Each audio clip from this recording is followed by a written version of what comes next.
Tuto v tomto prístave je stovky jacht. Z toho je možno každá tretia, štvrtá patrí smeráckej mafiánskej zberbe, od ktorej vy ste si zobrali ružičku, počúvate sexistické primitívne vtipy a ešte tomu tlieskate a celé ste z toho vlhké a vytešené, že ako na vás myslia. Vám hrabe. Toto bohatstvo, tento luxus, ktorý tu vidíte za mnou, patril vašim deťom a tí smeráckí hajzli si za to pokupovali jachty, majú tu miliónové, mnohomiliónové vily a vy chodíte, ešte necháte sa bez hanby zvážať ako ženy bez morálky, bez hodnoty, bez sebaúcty, sa necháte zvážať, aby vás títo hajzli navozili do nejakej búdy a vy im tam ešte tlieskate za tie oplzlé vtipy. Vám nie je hanba, že túto lúzu tu kryjete 14-15 rokov, že vládne, že rozkradli 30 miliard eur? Za 30 miliard eur mohli mať deti, vaše vnúčatá, každé jedno mohlo mať trojizbový byt, keď sa zoberú. Presne toľko to vychádza. 30 miliard eur je 300 000 trojizbových bytov. Každý jeden manželský pár mohol mať trojizbový byt do vienka, ak vy by ste neboli sprosté, prepáčte. Ja sa s vami nebudem baviť, že vy si zaslúžite úctu, vy si zaslúžite hanbu, verejné pohrdanie, lebo vy ste predali vaše deti a vnúčatá. Tu sa pozerajte, tu sú majetky, ktoré patrili vašim deťom, vnúčatám. Tu sú zaparkované v týchto luxusných vilách, člnoch, každý jeden stojí 1, 2, 3, 10. Len túto loď si tu pozrite, alebo tento čln za mnou. 10-15 miliónov eur. Deti, a za koľko vy predáte vaše deti a vnúčatá? Za koľko? Za jednu trapnú ružičku? Za jeden karafiát? Za jeden primitívny vtip od blahu? Vám nie je hanba? Kedy sa spamätáte, prosím vás?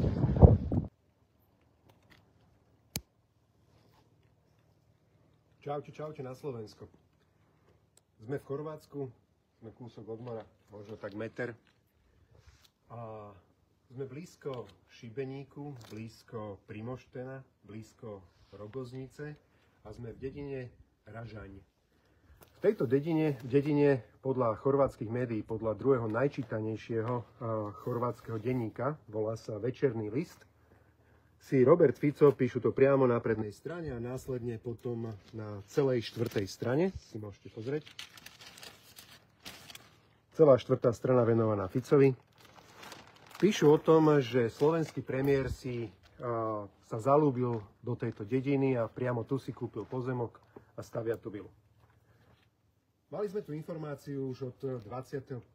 februára, kedy v podstate táto informácia vyšla v lokálnom médiu, myslím, že Šibenícky sa to volá, je to také malinké lokálne médium, tlačené, nikto na Slovensku si to nevšimol. Vtedy sme sa snažili dopátrať, že čo to je, lebo hovorí sa, že bez vetra sa lístok nepohne. Bohužiaľ nepodarilo sa nám vtedy zistiť viac. Preto dnes, keď táto informácia vyšla a veľmi rýchlo ráno nám ju jedna chorvátska priateľka Slovenka zhodou okolností posunula, tak sme si povedali, že není na čo čakať. Ideme sem a keď takúto informáciu už prinesie druhý najčítanejší, a teda médium veľmi seriózne v rukách nemeckého vydavateľa, tak je to už vážna informácia a treba sem ísť, lebo ide o verejný záujem. Možno niektorí na Slovensku, najmä z tých, ktorí boli v nedeľu v tej veľkej sále na agrokomplexe, z tých paní si povedia, a čo mu závidíte, však celý život pracuje, celý život poberá to mzdu, celý život píše odborné prednášky alebo robí prednášky, tak máš čoho? Hlúposti.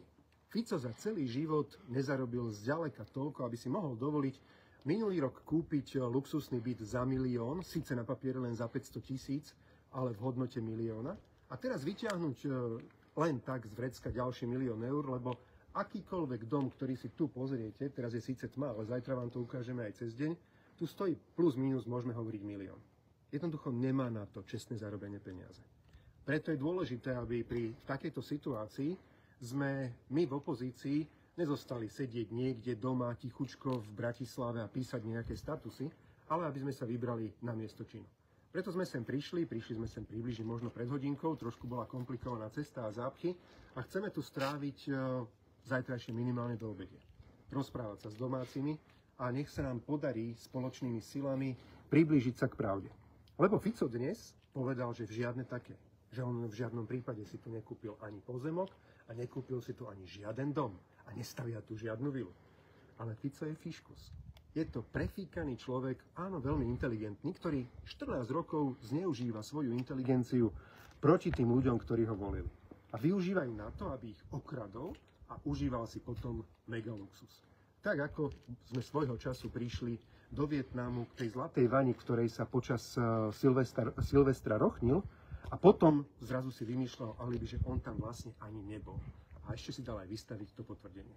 Takisto popieral akýkoľvek luxus minulosti, na ktorý sme mu došli, a aj ten Bašternákov byt si užíval ukradnutý z daní za smiešný nájom a 7 rokov sa tam tváril na Boha. A keď potom sme ho donútili, aby odtiaľ konečne išiel preč, z bytu, ktorý mal 500 m štvorcových spoločne s terasou, tak vytrhal ešte aj parkety, zárubne a ešte aj ten mramor v kúpelke. Takýto človek veľmi túži po luxuse. Zároveň veľmi dobre vie, že on si to nemôže napísať na seba. Takže ja Ficovi dnes verím. Verím, čo povedal a čo stanovisko, ktoré napísal na Facebook. Že si tu nekúpil pozemok a že tu nestavia žiadnu vilu. Lebo on si nemôže dovoliť, aby tu čokoľvek kúpil vo vlastnom mene a čokoľvek stával vo vlastnom mene. Nemôže to napísať rovnako ani na jeho manželku, lebo vie, že ani spoločne by takýto príjem v žiadnom prípade nemali. A duplo manželku, ktorú podvádza po celom svete, kde za diktátormi chodí a berie tam tú svoju pobehlicu. Tá manželka by v žiadnom prípade od neho asi nechcela mu robiť alibi, aby si tu znova teraz na ňu napísal nejakú luxusnú vilu. Takže sme tu, chceme sa dopátrať pravdy a Roba Fica by som chcel vyzvať, aby mal odvahu.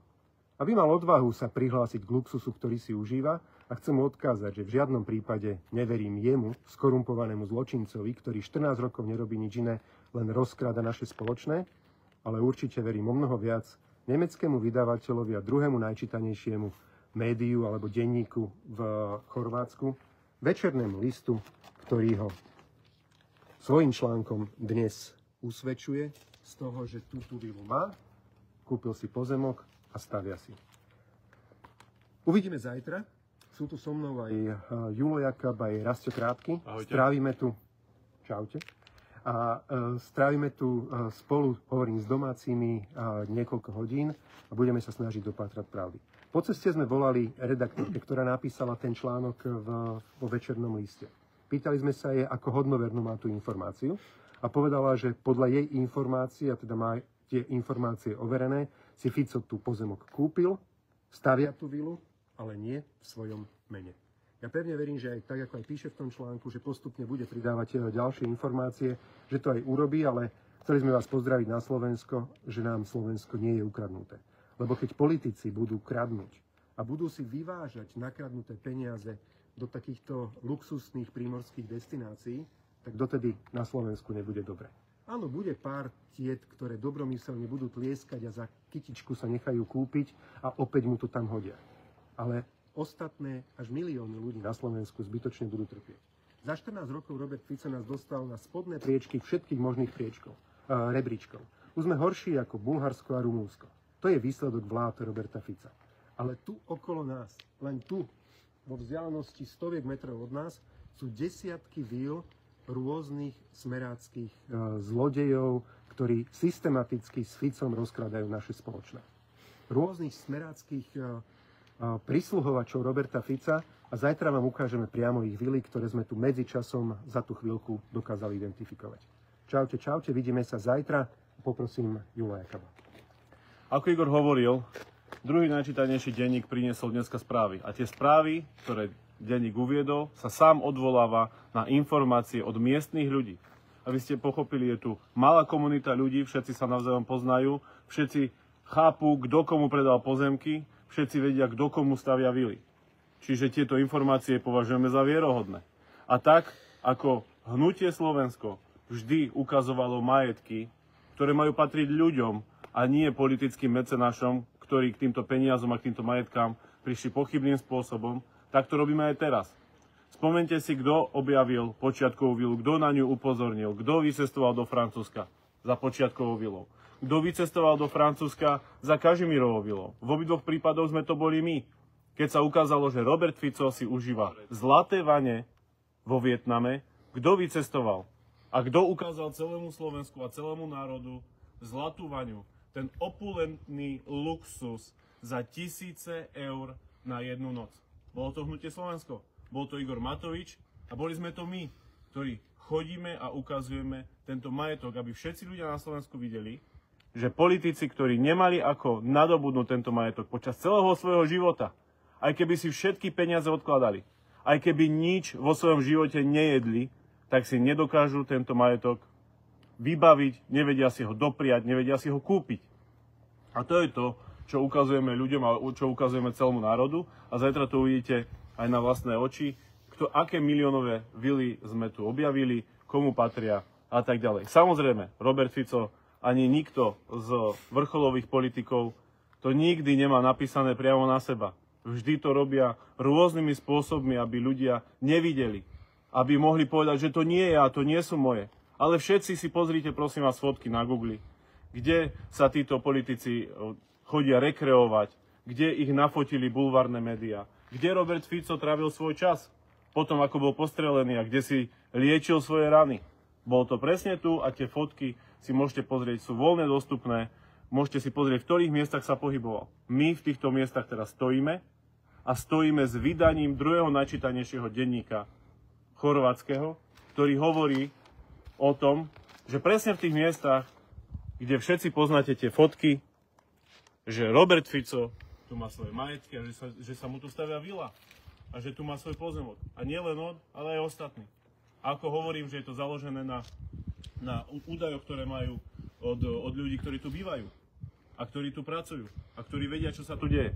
A preto vy, keď sa aj rozprávate napríklad zajtra v práci alebo kedykoľvek aj s inými ľuďmi, ktorí možno volia súčasnú koalíciu, povedzte im, teraz, keď ide tretia konsolidácia, keď už boli dve, keď zobrali rodičovský dôchodok, keď zobrali daňový bonus na dieťa, keď sa zvýšila DPH na 23%, keď ide transakčná daň, ktorá zničí našu ekonomiku, keď vám znížili odvody do druhého piliera a tým vás ochudobňujú na vašom dôchodku, ktorého sa dúfajme všetci, že dožijeme ešte.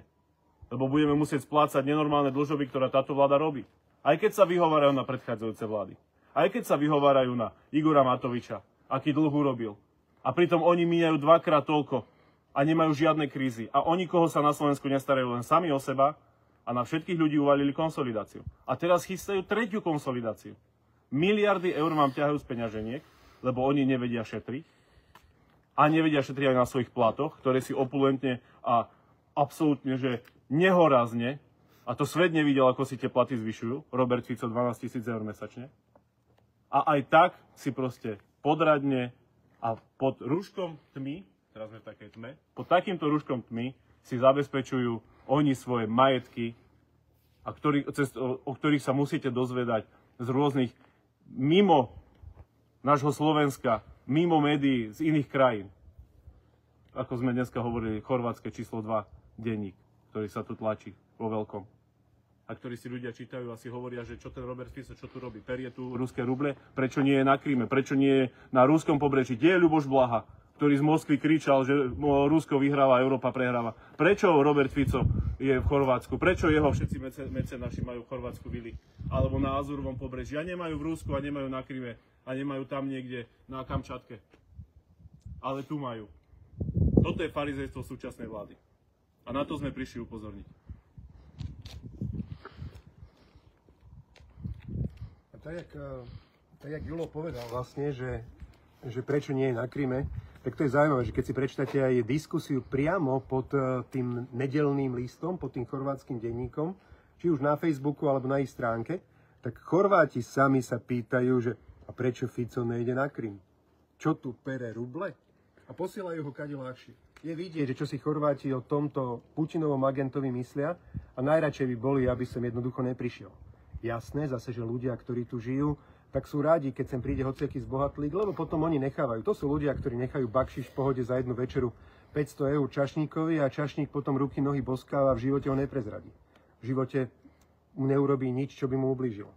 Ale čestný Chorvát, a to si hovorím, odporúčam, prečítajte si tú debatu pod tým nedeľným listom, si o ňom myslia, že to je človek, ktorý z nakradnutých peňazí sem si ide zrazu sa skovať a postaviť si vilu. Pekný večer na Slovensku aj všade tam, skáďal nás sledujete. My máme doma jedno príslovie, ktoré sa presne na túto situáciu hodí. Kto druhému jamu kope, sám do nej spadne. Robert Fico v začiatku svojej politickej kariéry vyčítal Vladimírovi Mečiarovi, že skáďal zobral na svoju vilu na Elektru a je z toho obdobia známy výrok, že Robert Fico, aby si našetril na takúto miliónovú vilu, by musel žiť tak dlho ako korytnačka, 250 rokov, aby zo štátnej služby a z peňazí, ktoré si ako poslanec alebo premiér mohol dovoliť kúpiť miliónovú vilu, a to nie na Slovensku, ale ešte v zahraničí, tak by musel žiť ešte dlhšie. Roberta Fica usvedčujú jeho vlastné slova. Je to kariérny politik a my veľmi dobre vieme, aké peniaze si mohol zarobiť. Jeho majetkové oznámenia sú dávno zverejnené a každý rok ich podáva. Nezarobil si ani na ten byt, o ktorom hovorí, že si ho kúpil a nemá naň hypotéku a ten byt je na Slovensku. A už vôbec si nemohol čestne a poctivo zarobiť na luxusnú miliónovú vilu niekde blízko pri pobreží mora v zahraničí. Robert Fico je ukážkový typ starého politika, ktorý je taký pohrobok socializmu. Ľuďom dlhé roky sľubuje, hovorilo, povedzme si už len taký ten základný sľub, ktorý všetci poznáme, diaľnica do Košíc. Spýtajte sa sami seba, či ste na Slovensku neodviedli dosť daní, dosť odvodov za tie 4 obdobia vlády Roberta Fica na to, aby tá diaľnica už dávno stála. Kde sú tie peniaze? Nie sú náhodou aj tu, kde si stávajú smeráci svoje honosné miliónové vily? Nie sú náhodou tam, kde Robert Fico chodí na svoje luxusné dovolenky? Kto druhému jamu kope, sám do nej spadne. A Robert Fico sa presne chytil do pásce, ktorú si sám nachystal. Je to neslobodný človek. Neslobodný politik, ktorý už nemá kam ísť. Najlepšiu vizitku o jeho politickej kariére a o jeho výsledkoch toho, akým dobrým premiérom, respektíve akým zlým premiérom je, dáva jeho životný príbeh. Pretože tá najhoršia vizitka, ktorá môže byť po 4 rokoch vlády, je, že si svoju dôchodok, svoju rentu začnete plánovať mimo krajiny, kde ste vládli. Pravdepodobne cíti, že doma nemá priateľov, že zradil Slovensko, že nedodržal sľuby za 13 rokov, ktoré vládol, že si nezarobil na svoj luxusný životný štýl, nezarobil si na byt, v ktorom býval v najluxusnejšej časti Bratislavy. Dlhé roky daňovému podvodníkovi dával nájom, ktorý bol hlboko pod cenu. Nezarobil si ani na ten luxusný kaštiel, do ktorého sa chodil kúpať a z ktorého sa tiež musel vymotávať a nevedel vysvetliť, skadiaľ má na to, aby mohol užívať také veľké majetky a chodívať, rekreovať a kúpať sa do luxusného kaštieľa. Nezarobil si ani na svoj byt, v ktorom býva, ktorý si kúpil bez hypotéky od svojho spolustraníka a dostal na ňu mimoriadnu zľavu. A nezarobil si ani na to a na tie majetky, ktoré užíva v zahraničí. Predal Slovensko, sľuboval, že bude dobre, ale ľuďom dal akurát tak studenú misu šošovice, ale sám si užíva zlaté majetky, honosné vily, byty o rozlohe, ktorá sa nám ani nesníva bežným ľuďom. Jeho byt, ktorý mal u Ladislava Bašternáka, bol väčší ako viacgeneračný dom na Orave. Toto je výsledok Roberta Fica, toto je výsledok jeho vlád a zajtra vám budeme hovoriť o tom viac a ukážeme vám konkrétne veci. Ja ste to veľmi dobre povedal, lebo Robert Fico sa správa presne ako taký komunistický papaláš. Že zoberte si, kto je premiérom našej krajiny. Premiérom našej krajiny je človek, ktorý má vilu pri stredozemnom mori a má byt, na ktorého teraz sa môže pristať vrtuľník a chodí sa kúpať do zlatých vaní do Vietnamu.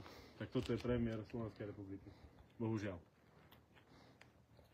No nič, pozdravím vás na Slovensko, venujte sa rodinám, my si tu už nejaký bejvak nájdeme a ráno sa vidíme.